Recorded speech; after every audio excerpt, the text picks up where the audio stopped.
So welcome everybody. So today we are very happy to have Richard Nally, who will be telling us about candidate de Sitter Vacua. But before we start, I'd like to mention that Aidan is organizing a dinner to go to dinner with Richard. And if you want to go, please send email to Aidan by 4:30 p.m. Thank you, Juan, for the introduction, and thank you everyone for inviting me and for coming. I appreciate the opportunity to speak. So I am going to be talking about some recent work with Liam McAllister, Jakob Moritz, and Andreas Schachner, in which we constructed some candidate de Sitter vacua.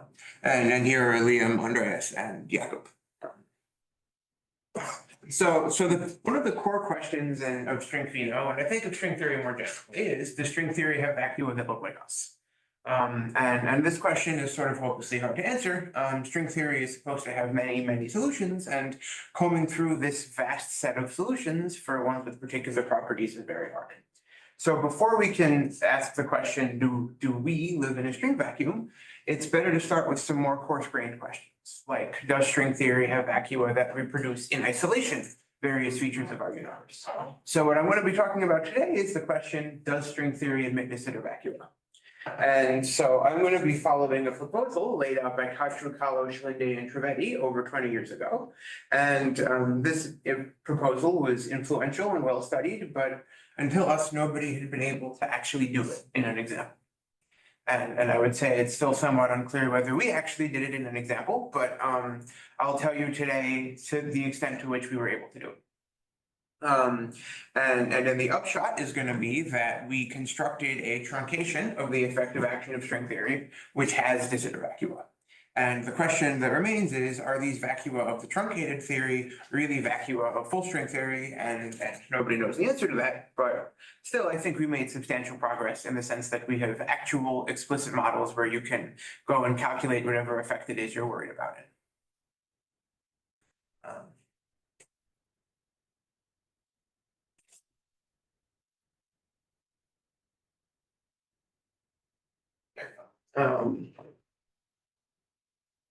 So the basic context for this work is type 2B string theory, which is a supersymmetric theory of quantum gravity in 10 dimensions. And so we're going to be interested in 4-dimensional vacua. So to get a 4-dimensional vacuum out of a 10-dimensional theory, you compactify 6 of the dimensions. So we'll be working with Calabi-Yau compactifications. So our 6 compact dimensions will always take the form of a Calabi-Yau, which is a compact Kahler Ricci flat manifold. So what this means is you can solve the 10-dimensional Einstein's equations to get a supersymmetric 4D theory, effective theory of gravity. And every different choice of Calabi-Yau gives you a 4D effective theory of n equals 2 supergravity, whose exact matter content is determined by the topological characteristics of the Calabi-Yau. So amongst other things, the topology of the Calabi-Yau is characterized by 2 numbers, H11, which is the number of 2 cycles in your manifold, and H21, which is the number of related to the number of 3 cycles in your manifold. So if you compactify just directly 2B string theory on a Calabi-Yau threefold, you get a 4D n equals 2 theory with a lot of massless scalar fields.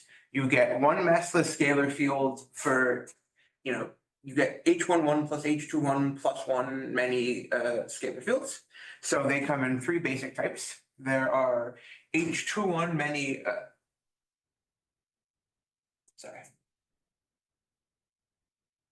So your moduli fields come in sort of 3 basic types. There are the complex structure moduli. These are counted by the number of 3 cycles in your Calabi-Yau, and they describe the shape of the manifold. Then there are H11 many Kahler moduli. These describe the size of the manifold. And finally, there's the axiodilaton, which controls the coupling constant of string theory. And basically, you can think of it as being a complex structured parameter. And the idea is these moduli fields, they're massless scalar fields, and they describe how the shape of the manifold can change as you move around in the 4 big dimensions. And if you want to obtain a realistic model of the universe, you don't want hundreds of scalar fields floating around. So we need to stabilize them. We want to induce a potential for these moduli fields that has isolated critical points where we can stabilize all of our moduli. And the way we're going to do this is we're going to add in fluxes for the 10-dimensional gauge fields. If you add fluxes, and you also have to add in something called the antifold, then you break n equals 2 to n equals 1, and you induce a potential for your moduli fields. And one way of asking the question of the landscape is what classes of minima are possible in these sort of potentials. So the potential you get, it takes this form, but the important thing about it is that it's determined by two auxiliary functions, the superpotential and the Kahler potential, which depend on all of your moduli. And in the simplest class of vacua, you construct what are called supersymmetric vacua, where a certain combination of derivatives of the superpotential and Kahler potential vanish. And the first really explicit examples of Calabi-Yau compactifications of this type with all moduli stabilized were constructed in 2021. Now, those vacua are always going to be ADS. You can never get a de Sitter vacuum out of a supersymmetric construction. So if you want to get de Sitter, you need to break supersymmetry. One of the best studies proposals for how to break supersymmetry in a Calabi-Yau compactification is by KKLT, who suggests breaking supersymmetry with antibranes. So it's a rigorous theorem that supersymmetry vector only give ADS. Is this? Yeah. Thank you. That's true. As rigorous as anything in string compactifications is. No, it's rigorous for a trivial reason. There's no supersymmetry algebra with positive cosine. Yeah. So it doesn't depend on the string theory. Well, that's true. Yeah, that's true. Generically, you can show that if you have a Hermitian supercharge, its square should be a time lag or null-killing vector. And once point out there are none in de Sitter space. Yes. Yeah. That's true. And it's actually true independent of string theory. That's a good point.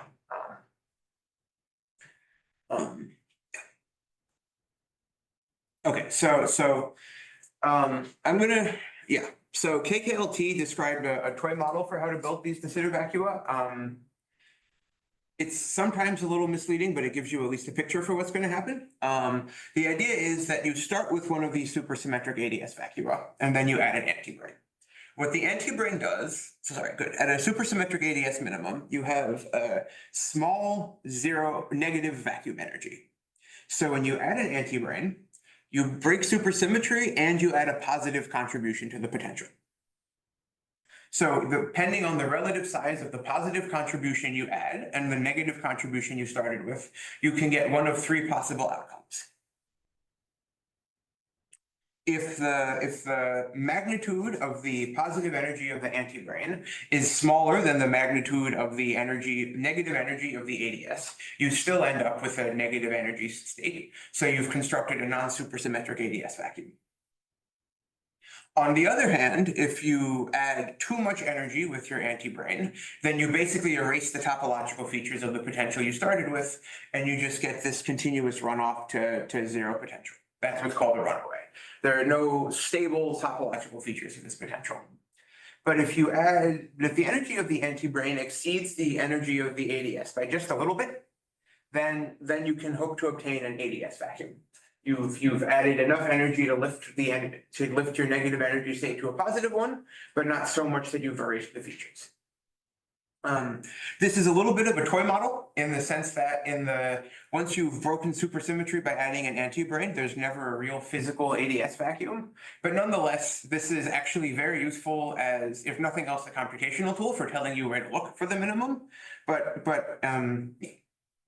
this is how. Yep. Is it a local or global minimum? So the de Sitter or the ADS?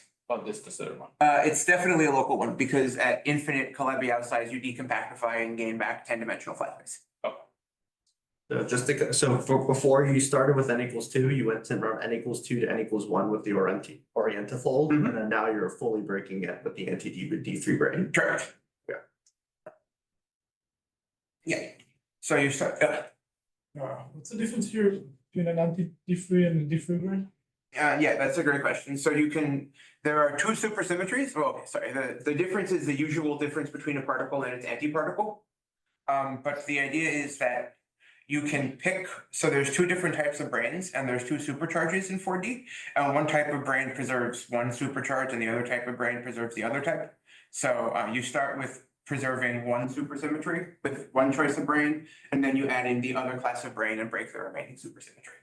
Related to which fluxes you added to begin with. Yes, exactly. The choice of fluxes you start tells you which brane is a brane versus an antibrane. Why do you insert the orientifold? Why is that just purely to get something? You need the orientifold to be allowed to insert charge flux. Oh, okay, I see. Yeah, there's this global charge conservation. The total D3 brane charge across the compact space has to be 0. Fluxes give you positive charge, so you need negative charge to cancel it, and that's an orientifold.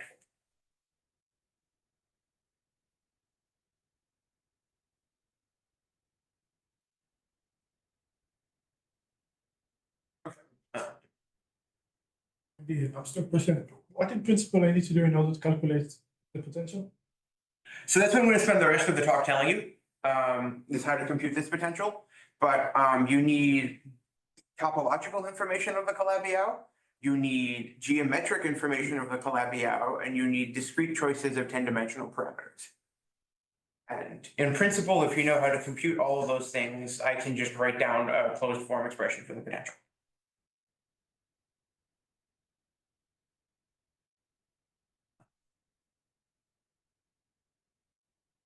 Okay. Yeah, so what the takeaway for this talk is going to be is I'm going to make this picture in a real Calabi-Yau. And I'm going to do it 30 times. Okay, so the problem is that in general, the potential of the antibrane is too big for this to work. The potential of the antibrane is set by the tension of a D-brane, which is an alpha prime effect. And in general, this is much bigger than the EFT scale energy of the ADS vacuum. So the way KKLT told you to handle this is to redshift down the energy of the antibrane exponentially. And the way you do that is by embedding the Randall-Sundrum model into string theory. So the Randall-Sundrum model builds an ADS throat, where scales at one end of the throat are exponentially suppressed relative to scales at the other end. So the idea is if you put the antibrane at the low energy end of the throat, its energy is artificially redshifted and you can get something comparable to the ADS scale. So you need to engineer ADS vacua with these large warp throats. And the way you embed this warp throat in string theory is to make your Calabi-Yau very nearly singular. As you approach a type of singularity of your Calabi-Yau called the conifold, you grow one of these long KS throats. And of course, these are named after Igor. Yeah, so the idea is you engineer a Calabi-Yau, which has a very warped region, and physics scales down here are exponentially redshifted relative to scales down here, up here. So if you put your antibrane down here, you can artificially shrink its energy compared to the bulk scale. And so the name of the game is you need to tune the energy scales of an antibrane down here and an ADS up here. And so most of the reason why this is hard is that actually engineering this exponential hierarchy of scales is quite difficult in explicit examples.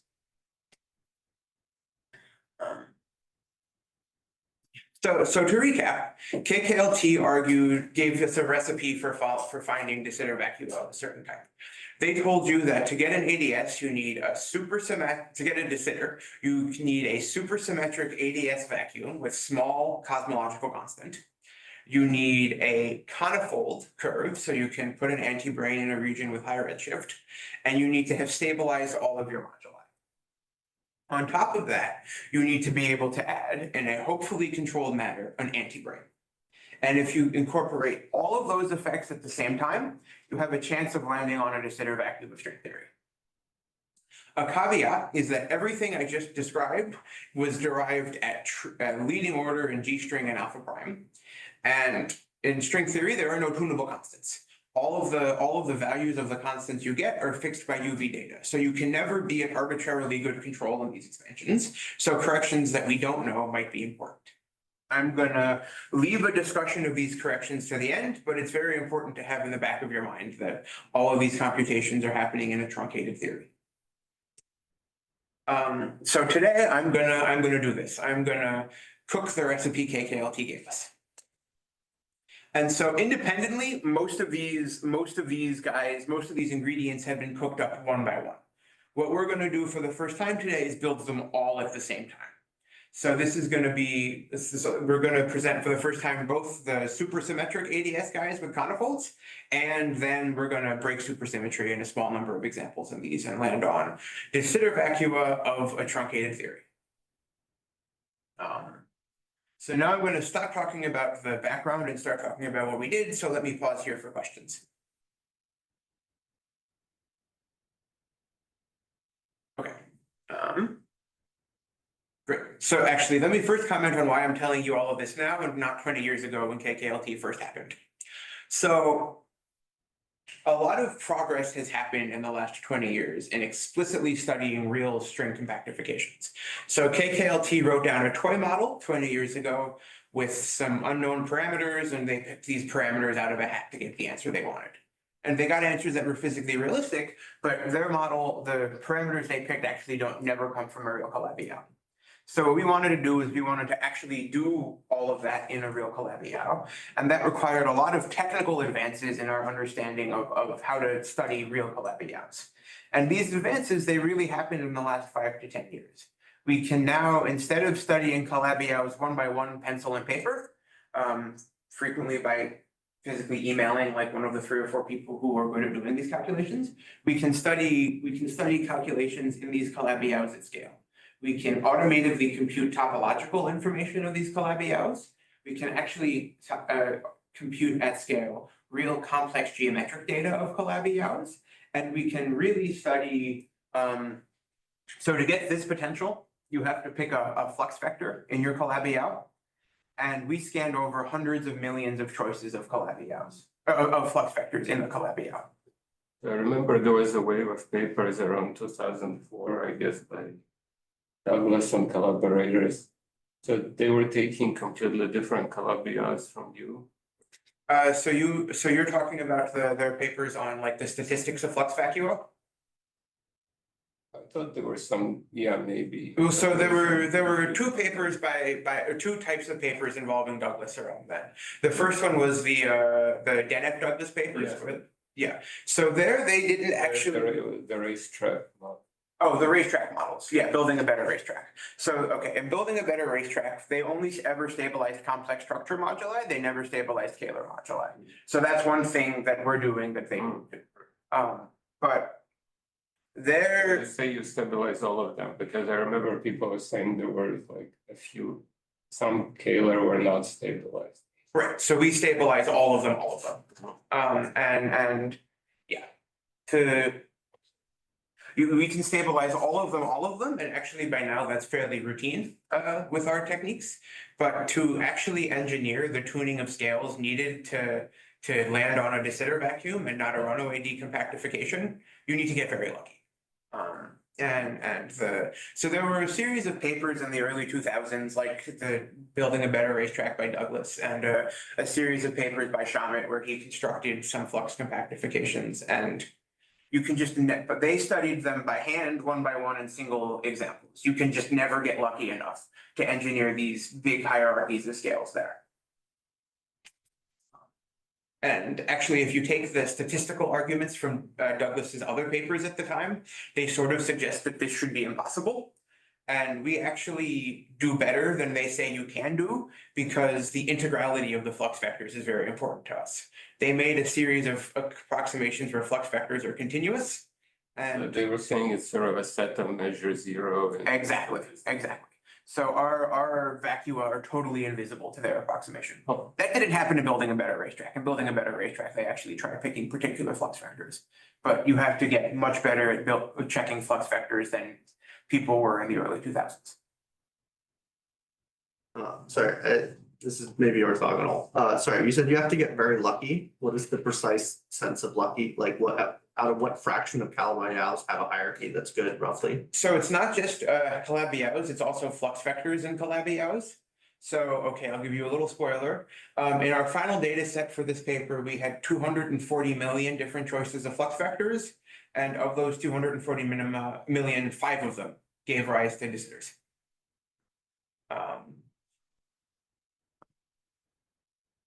We had a different project where we tried engineering de Sitter in a different way, and we made about 5 billion flux vectors in that model, and we found no de Sitters. So you have to get like very lucky indeed to arrange a suitable hierarchy of scales.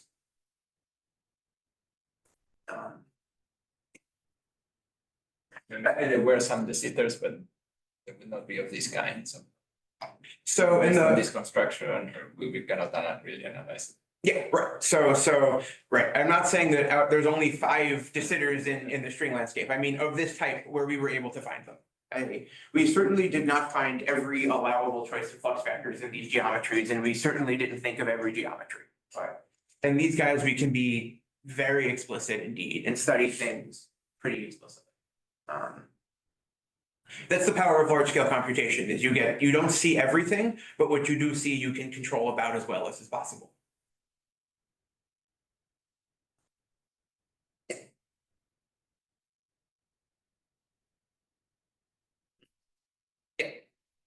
So really, we're leveraging a lot of discoveries made by us and others in the last 5 to 10 years. In particular, I'm going to advertise this forthcoming work where we describe how to process billions of flux vectors in Calabi-Yaos on like a laptop, which I promise we'll publish eventually. Okay, so we're going to work with a particularly nice class of Calabi-Yaos, which are realized as hypersurfaces and toric varieties. And there's nothing special about these Calabi-Yaos. They're just the easiest Calabi-Yaos to work with.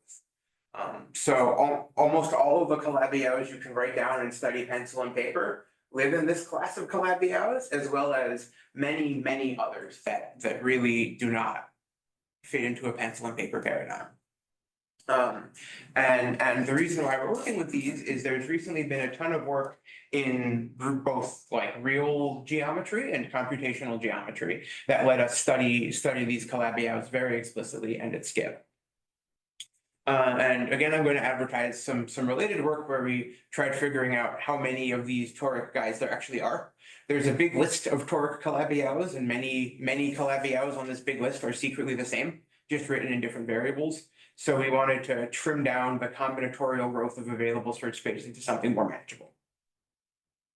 But for our purposes, we're going to work in a limited regime with this big list in Calabi-Yaos. We're going to work in cases with few complex structure moduli and large numbers of Kahler moduli. So Calabi-Yaos of this type never have simultaneously a small number of complex and Kahler moduli. At least one of them always has to be big. And for technical reasons, it ends up being much, much better if the number of Kahler moduli is big than if the number of complex structure moduli. And so once you've picked a Calabi-Yao, you need to pick an orientifold, which is a quotient. Then you need to make sure that your Calabi-Yao admits the right type of singularity to have a KS throat. And once you've gone through this list in this regime of Hodge numbers, and you've checked for orientifolds and conifold curves, you find that there's 416 possible choices of places to look. So in these 416 different Calabi-Yaos, conifold, orientifold pairs, we were going to look for flux vectors and find 40 million of them. Okay, so now let's say I give you a Calabi-Yao with an orientifold and a conifold. How do you go about stabilizing moduli in it? So once you've constructed an orientifold and picked some fluxes, you get a potential, which is determined by two auxiliary functions, a superpotential and a Kahler potential. So this superpotential is exact. It gets no corrections. It gets no corrections to the form of the potential I've written here, at least. These are corrections to the scale. And this is because the superpotential is holomorphic and protected by supersymmetry.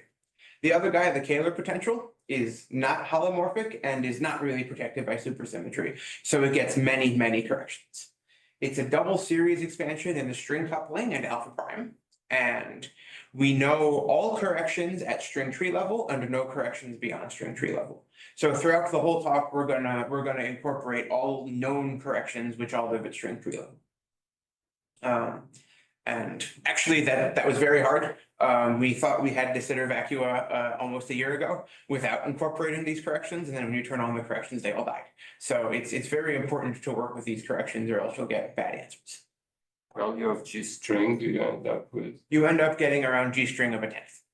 1/10. Yeah, and the reason why is because we want to have GSM bigger than 1 so that the tip of the KS throat is not extremely strongly curved. So we don't really want small GS. We have vacua with very small GS, but we can't claim to control supersymmetry breaking at the tip of the throat in those geometries. So it's not clear what's going to happen there.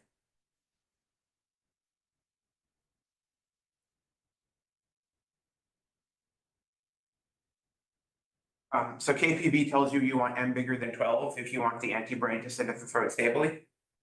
We want GSM to be around 1, so we can claim to be in good supergravity control. So that gives you GS of about a tenth. That's where it comes from. Okay. So to actually compute a potential, you need to pick flux vectors, which are some integral flux vectors whose size is determined by H21 of your manifold. There's an important caveat, which is that in some models you have to have even integer fluxes. Nobody really knows if that's true in Calabi-Yau folds or not. Because having even fluxes makes the problem computationally much more difficult. I'm not going to be able to present any examples with even fluxes, so that's one of the caveats in our results, is these sort of unclear flux quantization conditions. I'll say a few more words about that at the end, but yeah.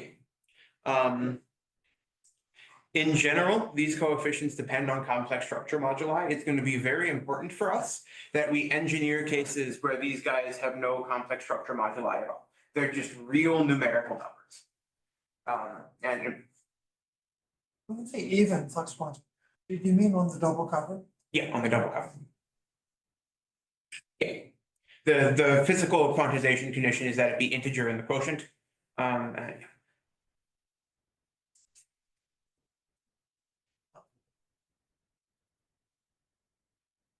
It's really weird. In the early 2000s, all of the papers on explicit flux vectors mentioned like this caveat and then worked with even flux vectors to be safe. And somewhere between 2006 and 2020, everybody forgot about this paper. It just stopped appearing in the string pheno literature. I don't know why, but it did. And it's not like someone figured out a way around it. They just stopped mentioning it. It's very annoying, but it's true.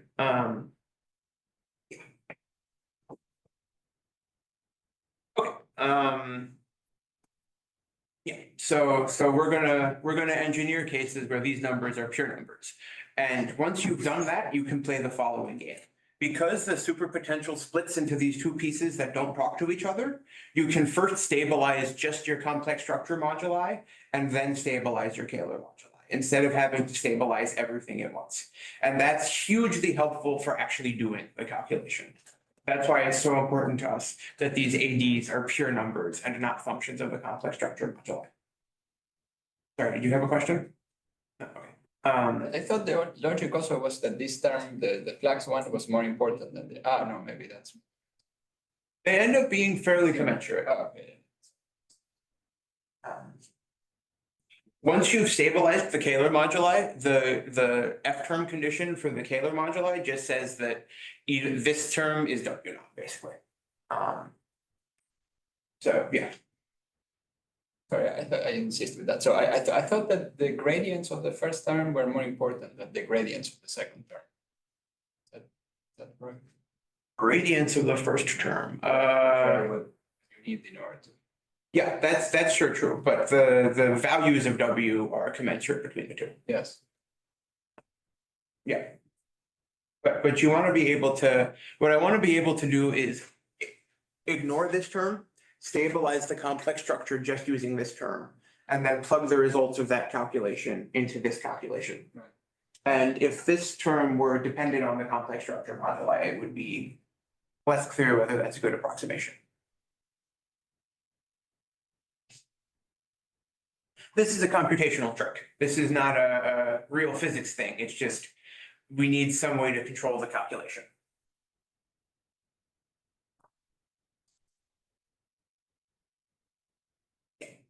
And so this is roughly speaking how KKLT told you to play this game. And this is what was used to construct those supersymmetric ADS vacua without a KS throat.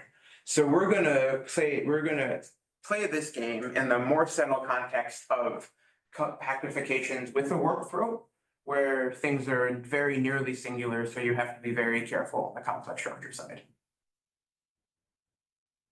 So let's do that. Let's engineer flux compactifications with conifolds.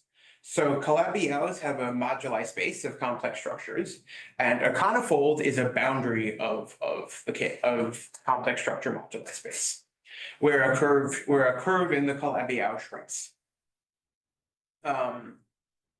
So there's one direction in moduli space which controls the size of this shrinking curve. We're going to call that ZCF. And we want to engineer isolated minimum for all of our complex structure moduli, where ZCF is very, very small, but non-zero. So the length of this KF throat and correspondingly the amount of redshift the antibrane experiences is determined by this ZCF. If it's infinity, then the antibrane is redshifted to 0, and that's no good. You want it to be very small, but not 0. And the way we do that is we series expand the superpotential for the complex structure moduli near this singular point. So you get a piece that's singular in the limit where this goes to 0, and a piece that's non-singular. And then you use the piece that's singular to stabilize this modulus, and you use the piece that's smooth to stabilize all the other moduli. So the tagline is complex structure moduli stabilization in 2 steps. And you can do this for special choices of flux.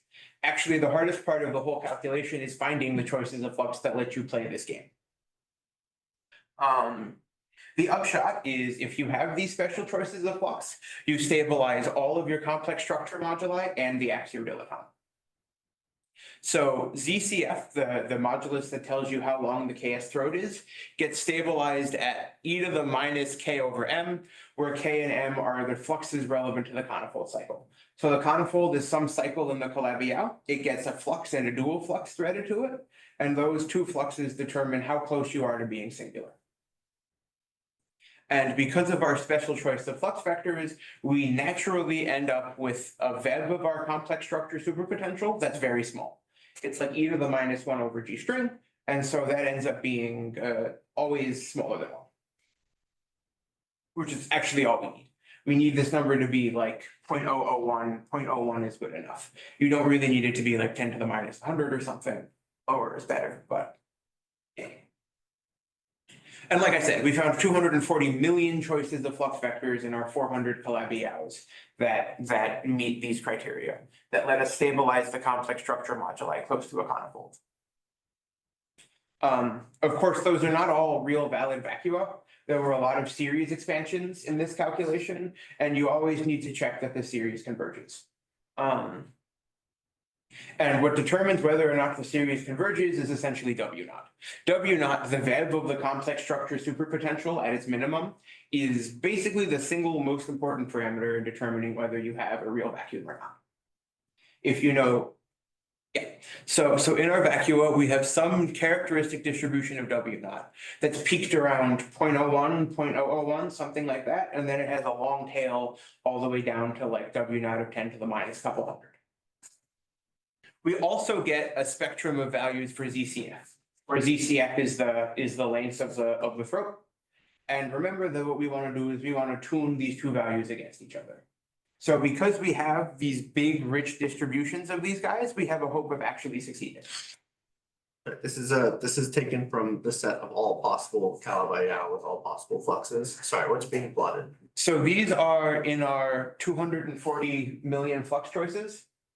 These are the W naughts and ZCFs you get from a sample of them. Okay.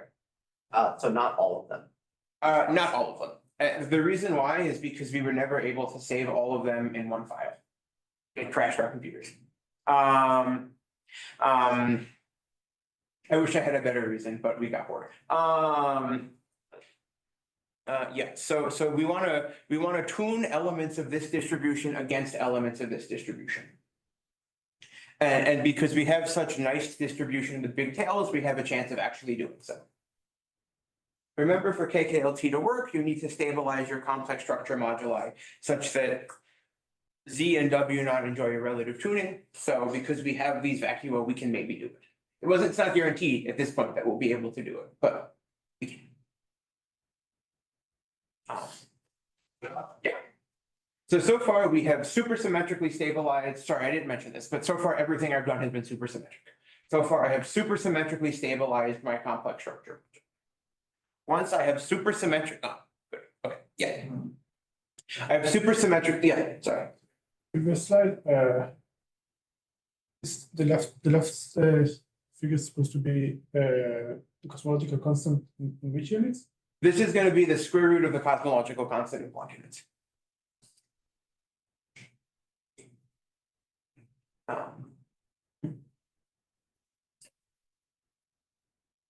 Okay, so all of these vacua have Klebanov-Strasberg throats. They have these large regions of warping inside of the calabi-Yau. And at the tip of the calabi-Yau, we want to be able to have some control over what's happening. The radius of curvature of the tip, the radius of curvature at the tip of the throat is root GS, the Veb of the string coupling, times M, the flux through the conifold, times the string. If you want this region to be under good supergravity control, that means you want GSM to be very big. You don't want strongly curved regions to describe supergravity. So you want GSM much bigger than 1 if you want to use supergravity over here. We have a lot of vacua with GSM bigger than 1 and a lot more vacua with GSM smaller than 1, but nobody really understands, to the best of my knowledge, supersymmetry breaking with small GSM. So we're going to focus on the large GSM vacua. And so in particular today, I'm going to talk about GSM bigger than 1 for the rest of the talk. Note importantly that I went from 2 greater than signs up here to 1 greater than sign down here. This is I think the single biggest shortcoming of our examples is that actually the supergravity approximation isn't so good up here. Our radius of curvature is like bigger than 1 in string units, but not by much. So it's really unclear how good of a description the supergravity approximation is in this region, but it's the best we can do, so we'll do it. I remember also some relatively recent papers about the constraint on GS times M squared. I'll get there. You'll get. I'll get there. Sorry, you said that that people don't understand the GS times N much less than 1 regime. Why is that not a perturbative regime? Have like complete control. So there's a dual gauge theory description in that regime. And you have complete control over that gauge theory, right? So why is that? So it's a strongly coupled gauge theory. It's a very strongly coupled gauge theory. So you have so it's strongly coupled gauge theory that's equal to a strongly coupled supergravity solution. That seems. I guess it seems a little weird when you put it. Some reviews so you can recall. Okay. But indeed, that's what happens here. And yeah, this is the nice limit in this is the nice limit and this is the hard limit. Sorry. Yeah. It would be great for us if like a lattice gauge theory or person put the KS gauge theory on a lattice and said, yes, it has metastable supersymmetry breaking states. These are how they work. Because then we could just forget about GSM, crank down W not really small, and then like bulk perturbation or like, series expansions would be great and everything would be nice, but we can't do that yet. Okay. I am not doing so well on time, so I'm gonna speed up a little bit, but yeah. We also have a nice rich distribution of GSM, but as you can see, our vacua are strongly prejudiced towards small GSM and not big GSM. So we're gonna end up over here somewhere instead of like over here, which is where you would like to be. Okay, now we've supersymmetrically stabilized our complex structure moduli. Let's supersymmetrically stabilize our Kahler moduli. I'm not going to belabor the technical manner by which you do this. You just do Newton's method in the space of Kahler moduli, and you find supersymmetric minima. And okay, the superpotential for the Kahler moduli has unknown coefficients. We take these unknown coefficients to have some reference value, and then once you've found minima with that reference value, you can scan over choices of these coefficients, and the answer is nothing really changes. So these coefficients don't matter so much. What matters is if they're zero or not. Edward told us when they're zero and when they're not zero. We find cases where they're not zero, and then we find that as long as they're not zero, their numerical values don't affect the existence question. They affect the numerical value of observables, but they don't make the vacuum cease to exist. Are these coefficients typically non-zero? So for generic divisors, they're zero. What you argued is that there's in general too many fermionic zero modes. You related these to some Pfaffians.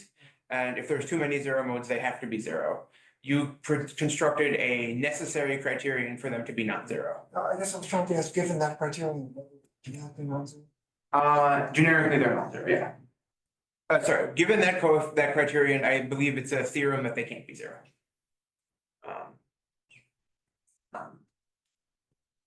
Yeah, but indeed, in the space of Calabi-Yau we look at, generically, enough of them are non-zero so that this works.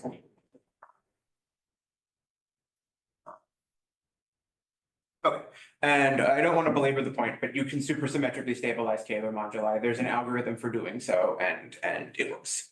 And once you've done this, you've constructed supersymmetric ADS vacua of string theory with the conifold. So Igor and company basically, well, Igor and Matt Strassler basically said this should be possible over 20 years ago, and here they are. I only showed 5 here, but we have many more. These are the 5 that we put in the draft, but if you really want a landscape of these, I have probably millions of them. So again, there's a couple caveats. The first one is to get these actual numerical values of like the F term potential and stuff, we had to pick a numerical value for these coefficients in the superpotential for the Kahler moduli. The existence of the vacua doesn't depend on the number, the numerical value of this parameter does. And of course, again, we use odd flux vectors because with even flux vectors, the search is much harder. We actually have SUSY ADS vacua with even flux quanta, just not supersymmetric broken. Okay. So far, everything I've talked about has been completely supersymmetric. But the punchline of this talk is actually going to be non-supersymmetric things. So, sorry, good. I want to bring attention to this particular vacuum. So far, everything we've talked about has been a static vacuum. I just want to put my moduli at a point in moduli space and have them not move. One thing one could try to do to be more ambitious is to study dynamics in these vacua. And one question you could try to ask is inflation. You can try to ask, do you ever get something like inflation in one of these vacua? And Juan and KKLT and Liam had a proposal for how to do this. It involves putting a brane and an antibrane in one of these spaces, letting them attract towards each other. This vacuum down here meets all of the criteria to be a good background for that inflationary scenario. To actually see if it inflates or not, you need the numerical metric on the Calabi-Yau, so I can't tell you, but this is a very good candidate if you want to engineer inflation in string theory. Okay, now let's break supersymmetry. So to break supersymmetry, you need to work with fluxes such that to satisfy Gauss' law, you need to add a single antibrane. I don't want for stable vacua or metastable vacua, because the Sitter vacua are never stable. I don't want branes and antibranes floating around because they're always going to attract each other. I want just one antibrane. And so that's a constraint on how much charge you have. And so I'm only for the rest of the talk going to talk about choices of flux vectors that support a single antibrane. So what happens if I put an antibrane in a KS throat? Katru, Pearson, and Verlinde studied it, and they argued in leading order in G string and alpha prime that there is a metastable minimum for the position of the anti-D3 brane at the tip of the KS throat if you have at least 12 units of flux through your conifold curve for every antibrane. And that metastable minimum they showed has positive energy. So if I have enough flux, I can put an antibrane at the tip of the KS throat. It will stay there and it will source positive energy through the spacetime. And that's the game we want to play. We want to put an antibrane here at this metastable minimum and use the energy of that antibrane to uplift the ADS to a distance. So to do that, so we're going to look for one antibrane. And so that means we need at least 12 units of flux through the conifold curve and we need a choice of flux vector such that you have a single antibrane. So we're gonna call a choice of flux vector that meets those two criteria an anti-D3 flux vector. And of our 240 million fluxes, 33,000 of them meet those two criteria. They have one single antibrane, and KPV tells you that the antibrane has a metastable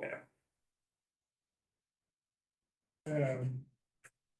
Calculation or? Yeah, basically a supergravity calculation. Probe brain. Yeah, you study the action of a probe brain inserted in the KS throat and study its action to move around.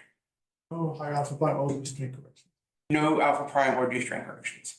I will come back to alpha prime corrections to KPV in a little bit. But also it blows up into an S5.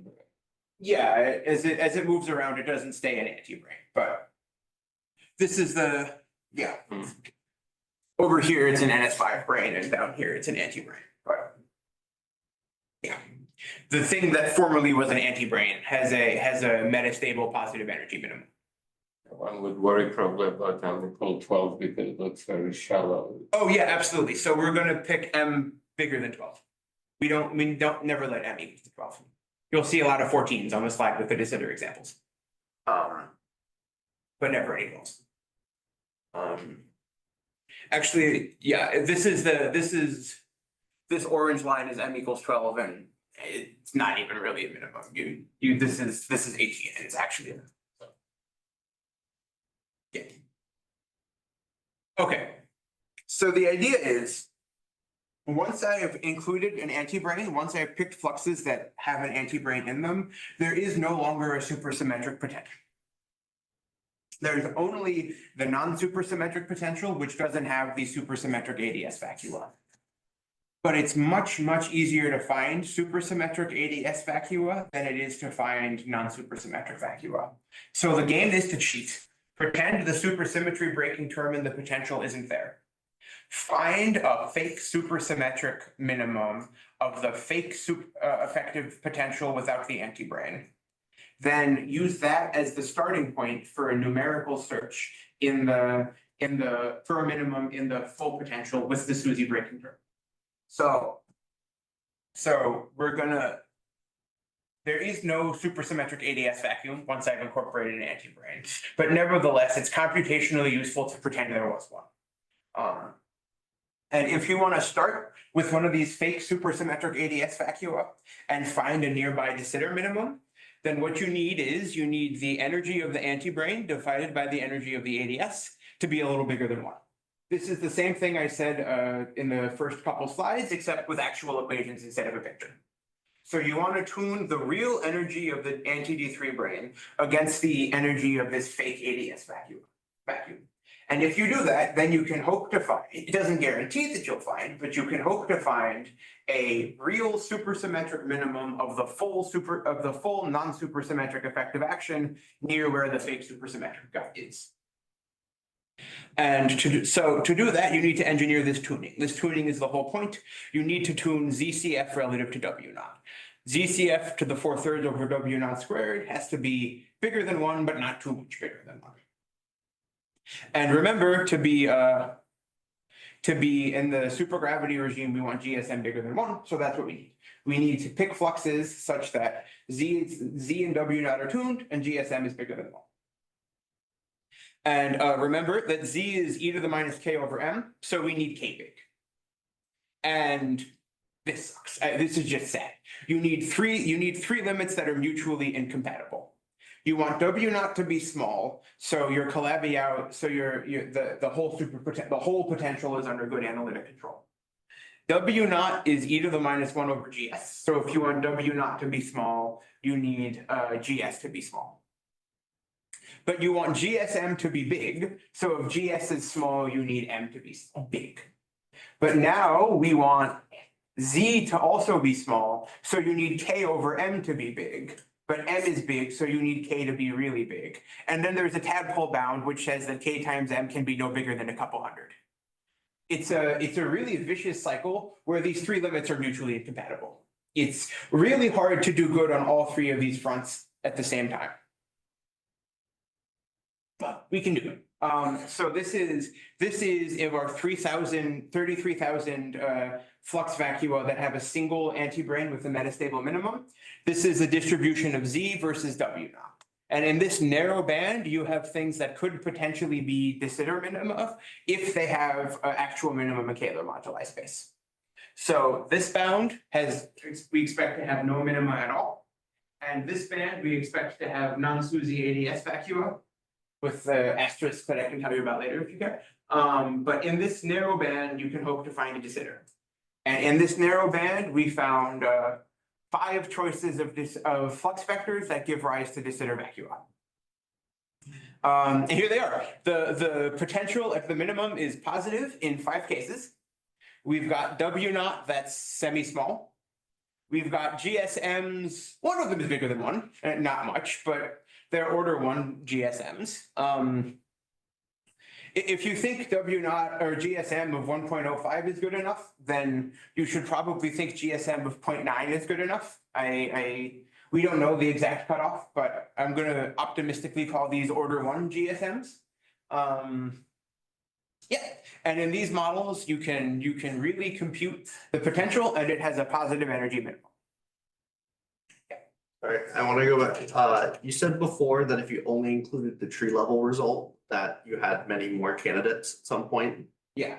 Is the statement here that if I'd only included tree level candidates, this list would be much larger? If I neglected loop corrections to the Kahler potential, this list would be much larger. Okay, like, What are the units when V naught is 10 to the minus 19? Oh, these are implant units. So they're 100 orders of magnitude too big to be us. But they're okay for the inflation, for early inflation. Yeah, so I actually have a project with Matt Klebman and a grad student of his where we're studying inflationary trajectories in these models.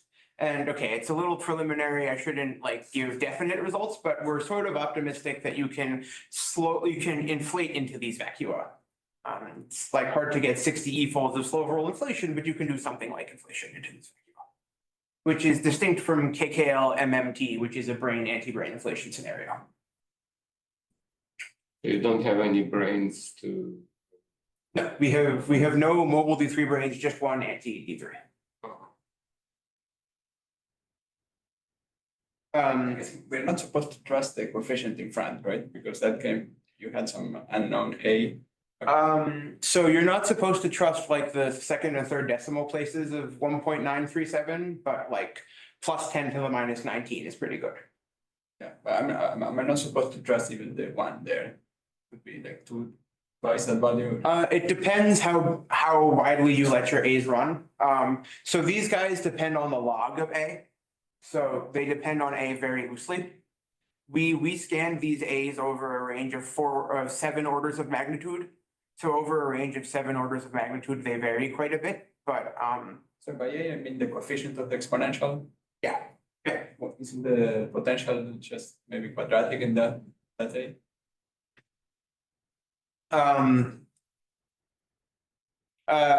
Not once you've included the supersymmetry breaking term. Sorry, if I can look at the potential again. Sorry, that histogram really screws up my computer. That one, yeah. Yeah. That AD, right? That's, do you know those or you just assume that's a number for the one? So we don't know those. We parameterize them as a number of order 1 times some dressing, which comes from a worldsheet description. Okay. So But what matters is the product, and the product is controlled by W naught. What ends up happening is you end up getting at the minimum, at the ADS minimum, W naught is you get log W naught is AD you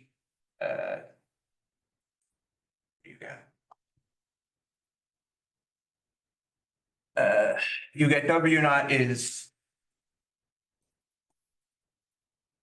this. This is the condition DTW equals 0. And so as you scale down W naught, T changes such that this product is constant. And only the product ever appears in the actual potential.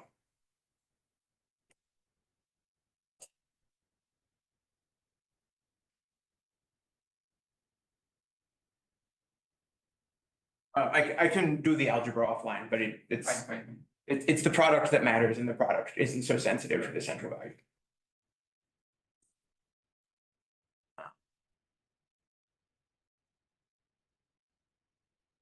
Okay, yeah, so there's a couple caveats, which is, again, we picked the coefficients to be one. The existence of the vacua doesn't, again, depend on the number, but the central values of some parameters do. And our flux vectors have output. But there's the picture. So 20 years ago, KKLT drew this picture based on Renata picking parameters and plugging them into a Mathematica notebook. I have had it confirmed independently by at least 3 of KKLT that that's what happened. This is a real caveat. There are, other than the overall scale of the instanton superpotential, no arbitrary choices were made. This plot comes out of a real caveat with a real choice of fluxes. It's pretty cool. People have been trying to do this for about 20 years and we did it. Asterisk. And again, because these are a de Sitter vacua, you need to make sure that all of your modes have positive mass.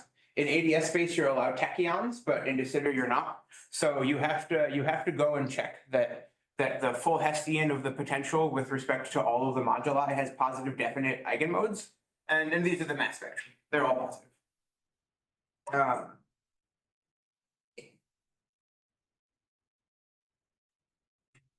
Okay, and here are the plots for the other 4 examples in the table. I said there are 30, but the table only had 5 entries. And the reason why is actually these 2 flux vectors, the 593 guys, the effective potential obtained for this choice of fluxes has multiple different de Sitter vacua within the same potential. So this top guy has 22 local de Sitter minima, and this bottom guy has 4 local de Sitter minima in the potential given by the same choice of flux vectors. So that's where the 30 comes from. Okay, and I'm going to spend my last 3 minutes explaining to what extent we've actually found de Sitter vacua. So these are de Sitter vacua that live in a certain truncation of the effective action of string theory. We don't know all terms in the effective action of string theory, so we could only use the terms we know. The superpotential, up to those coefficients, we know it exactly. It would be very hard for us to have screwed up the superpotential. The Kahler potential is known to string tree level exactly in alpha prime and is not known beyond string tree level.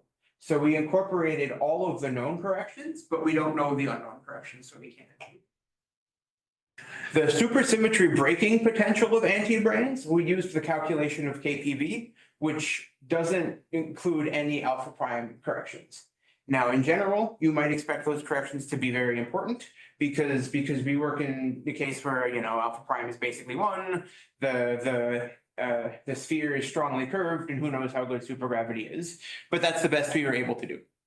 And because of all these caveats, it's really sort of unclear if these are real vacua of the full effective action of string theory.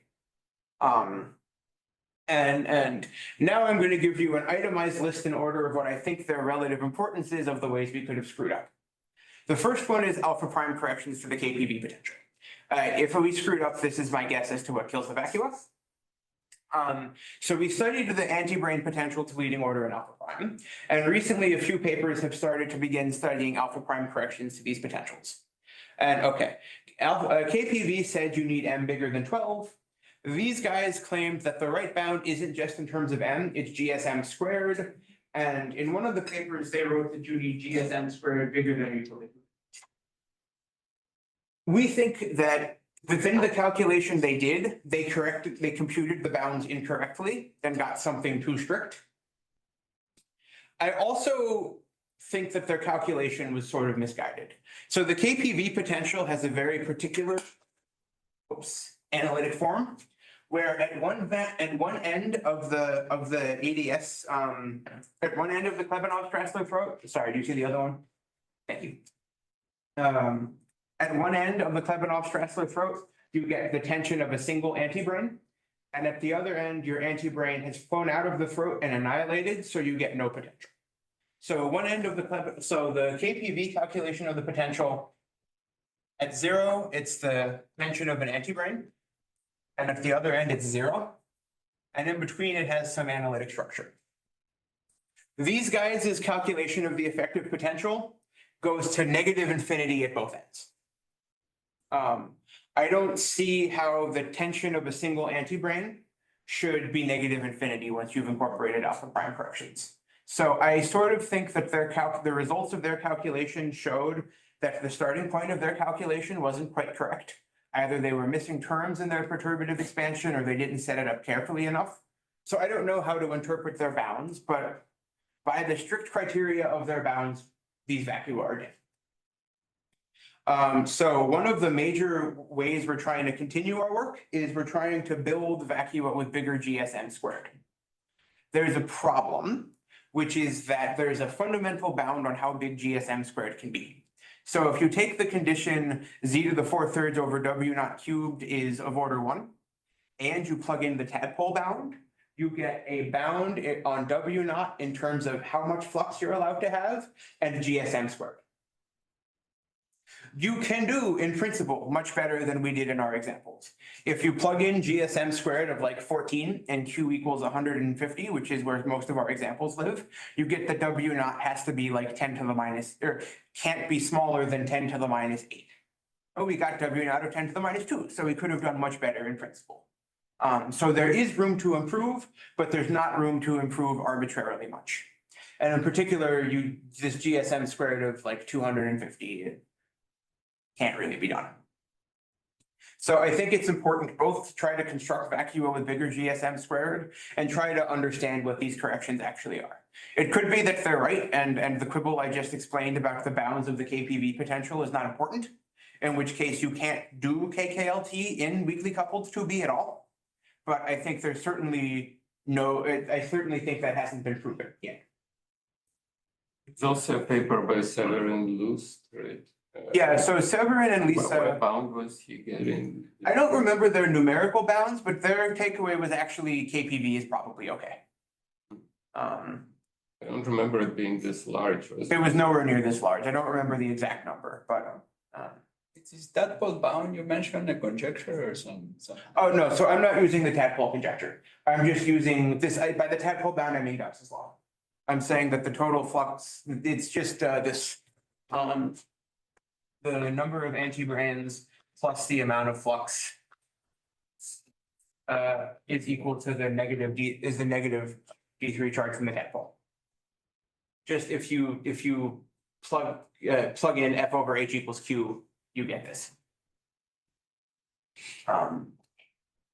Yeah, so this bound, so if their numerical bound is correct, this bound on W naught means the KKLT will never work in a Calabi-Yau threefold. You could think about doing some sort of F-theory construction where you can get like arbitrarily large tadpoles, not arbitrarily large, but like comically large tadpoles, and then you should be okay, but nobody knows how to do that.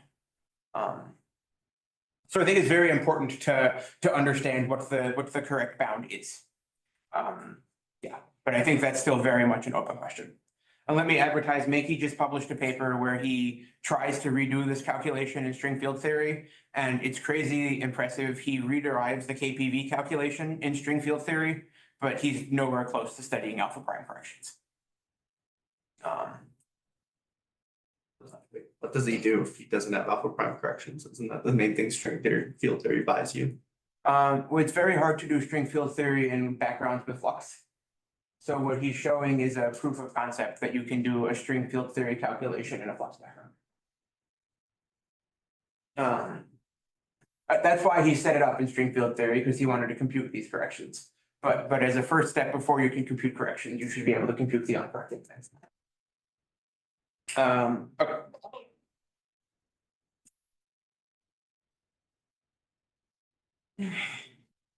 I'm still using my Cornell issued laptop, and their spyware sometimes takes control of it. Sorry. Okay. Then, so other than alpha prime corrections, I'm running out of time, so I'll try to be quick. There is this unknown question of the right flux quantization conditions in Calabi-Yau or antifolds. So in T6, you can study the flux quantization exactly, and you see that you need purely even flux vectors in the Calabi-Yau. The proof of this that Frey and Polchinski found doesn't apply for Calabi-Yau threefolds. And I think in general, nobody knows if there is a similar story for Calabi-Yau threefolds. we were only able to find examples of D3 of supersymmetry broken vacua with odd fluxes, but that's a computational issue. If you want purely even flux vectors, then you need two antibranes, and with two antibranes, KPV tells you you need an m bigger than 24, and we have very, very few vacua with m bigger than 24. It's hard to find purely even flux vectors, but I don't think there's a fundamental reason why you can't. And in particular, the existence of vacua with purely even fluxes with order parameters like the one we found here is perfectly consistent with the W not bound on the last slide. So I see no reason to think that these can't be found, but our tools are just not good at finding them. That's why, to my personal bias, alpha prime corrections to KPV are more important than these even fluxes. But this is something that needs to be sorted out. The problem is if I know what the cycles are in a double cover, that doesn't mean I know what the cycles are on the quotient. In T6, you can construct everything very explicitly because it's T6, but in a Calabi-Yau threefold, like nobody knows how to do this at all. Okay, then the next two types of corrections are G-string corrections, firstly to the Kahler potential, and sort of relatedly the effects of the warped metric. So once I have a conifold, the physical metric on the Calabi-Yau is no longer the Calabi-Yau metric, but a warped version of it. The difference between the warped metric and the unwarped metric is suppressed by G-string. So you can sort of think of it as a G-string correction, even though it's not technically a G-string correction to anything. Dimensional analysis says that the corrections you get from these two things are about 10%. Unsurprising, because G-string is about 1/10 in our examples. Nobody knows how to compute these things yet. It would be great to know how to compute them, but they're well beyond the state of the field at the moment, especially this warped metric. To get the warped metric, you would need a numerical warped Calabi-Yau metric. Numerical metrics without warping are starting to be studied by AI people. They can get up to about 3 Kahler moduli, and we have 150 Kahler moduli. So there's a long way to go. It would be great to have that. And then finally, the last thing we don't know is the numerical values of the Vacua numbers. Like I said a couple times, their numerical value doesn't matter too much, but it would be nice to compute them so you could just scratch one thing on the list of unknowns.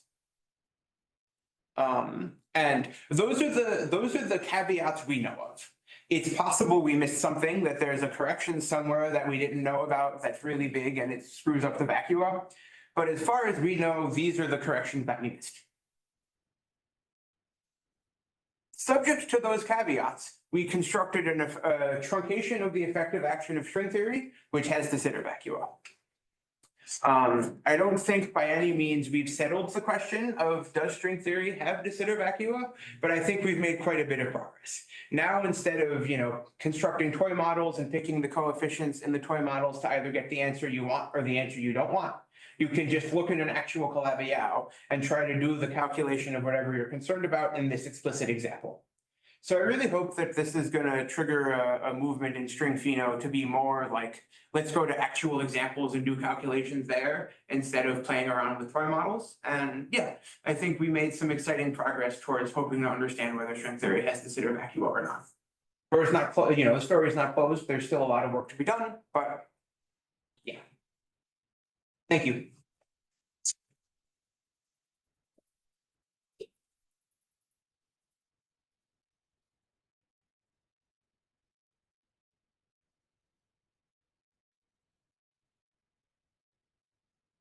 Yeah, and ask a little bit of a, so I think in DS2, you can have Susie, you evade the argument that we were talking about in the beginning. Has anyone looked at trying to do KKLT constructions in other dimensions? Would it be easier? Everything is very specialized to Calabi-Yau threefolds.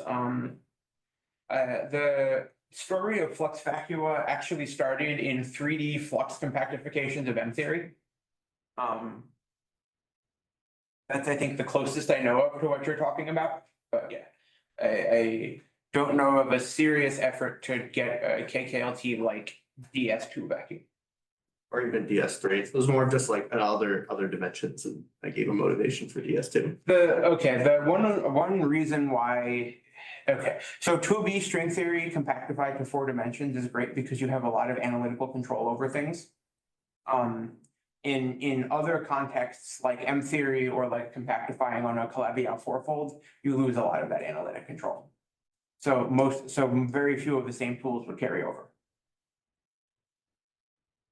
I just wanted to mention that there are workflows based on Calabi-Yau fourfolds with fluxes and those sort of to generalize, and one can look at anti-M2 brane and then as a metastable in a metastables. I didn't know that. Does the story work roughly the same? Well, I mean, it's much harder once you embed it into a compact space, but Sure. it's not completely analogous, but there was a considerable work on these Calabi-Yau fourfolds. One problem with fourfolds is the space of middle divisors is a lot more complicated. So when you're picking flux vectors, you have to work a lot harder. It's a technically much more challenging problem to do anything with Calabi-Yau fourfolds than with threefolds. I was just mentioning the non-compact version Yeah. where everything is, but even that is not so analogous to the warped conifold. There are these things called stencil spaces, which are, and some warping of them with fluxes was introduced.